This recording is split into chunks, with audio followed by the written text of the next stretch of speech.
This is the Star News Brief. I'm Mark Gitau.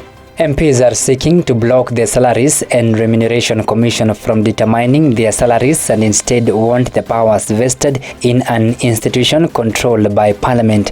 In a new bill currently before the National Assembly, lawmakers seek to give sweeping powers to the Parliamentary Service Commission. The PSC is chaired by National Assembly Speaker Moses Wetangula, and the majority of its members are sitting MPs.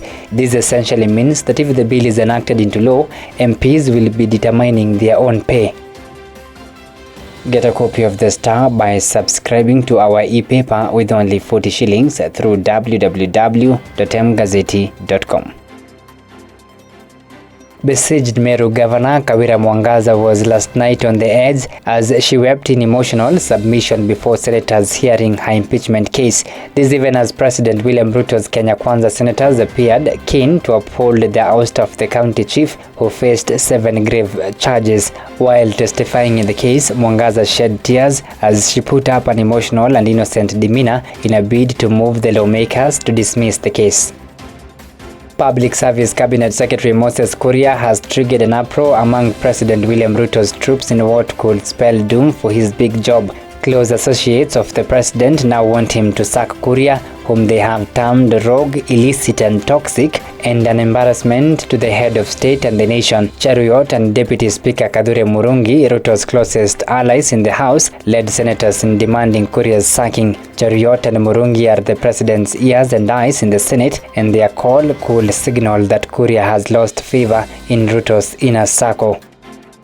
Kenya has started to reverse the effects of COVID-19 on TB services. New data from the Ministry of Health shows case finding and treatment have improved after a sharp drop in 2020. Last year, 90,841 people with TB were identified out of the estimated 112,000. In 2020, the identified cases had dropped to 72,943, which means more people with TB remained untreated, potentially infecting others. The figures were released by the National Tuberculosis, Leprosy and Lung Disease Program.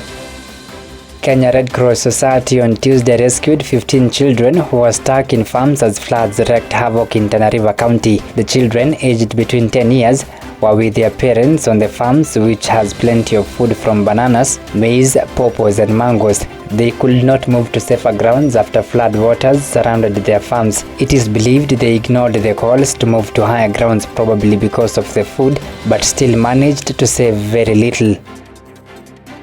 Get a copy of The Star by subscribing to our e-paper with only 40 shillings through www.mgazeti.com.